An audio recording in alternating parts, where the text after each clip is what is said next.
They say you can tell a lot about a person by their name. Maybe it also tells us a lot about the parents. So if a couple names their beautiful baby boy methamphetamine rules, yep, you heard me right.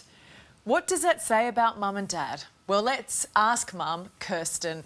Kirsten, did the epidural block the brain? Why would you do this to your baby boy? You know what? I did this in the name of journalism, Ali. It was all for a show I'm working on called What the FAQ on ABC at 9 p.m. Wednesdays. We answer viewer questions and we had one about baby names. What we were trying to find out was what the registrar names a baby if the parents don't come up with an acceptable name, because that's what actually happens if parents don't lodge a name that's acceptable. So we were just trying to find out what that process was, and we did ask them directly, but they didn't tell us how they choose a name. So we thought, well, we're in the perfect position to find out. We'll lodge a name. When I had my beautiful baby boy at the end of July, we'll lodge a name that's so outrageous that it couldn't possibly be accepted.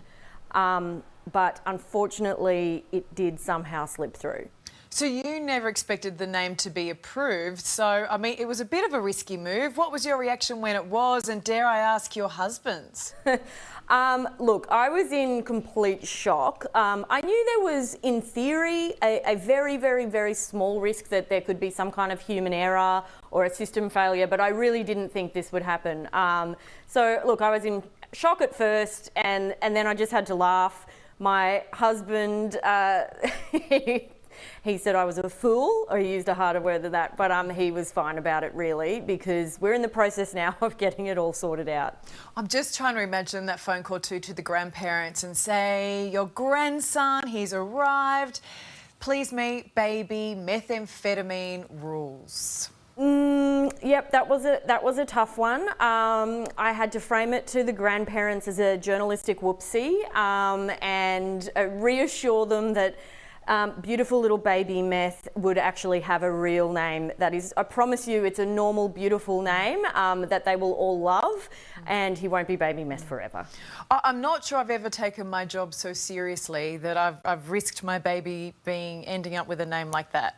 Well, I mean, you know, that's what we do on this show. We will do whatever it takes to try and find the answer to people's questions. I guess we've inadvertently shown there might be some flaws in the processes at the Registry of Births, Deaths and Marriages. Has the Birth Registry explained how the name methamphetamine rules slipped through? They did say that they have staff members review all information that's provided by parents. So whether somebody was having a very busy day at work and just flew past this one without noticing, or didn't recognise the name methamphetamine and thought, I don't know, we're not exactly clear on how it happened, just that it shouldn't have happened. So in your arms right now is baby Meth. Can we get a closer look? Oh. I'll try. He's a very snoozy little boy at the moment. I'll try and wake him up a little. He's been pretty perfect at the moment. He's adorable. So what happens now? So we're in the process now. The registry have been really good at working through this with us, acknowledging that it shouldn't have happened, and we're going through the process of getting a correction done. So it won't follow him around forever. It's not going to be on his birth certificate.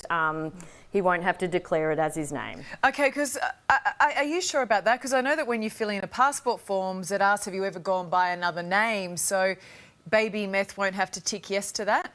No, he won't, because that's if you do a change of name.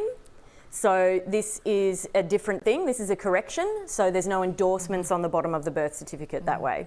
I know it was all planned as a bit of a stunt. Did you take it too far?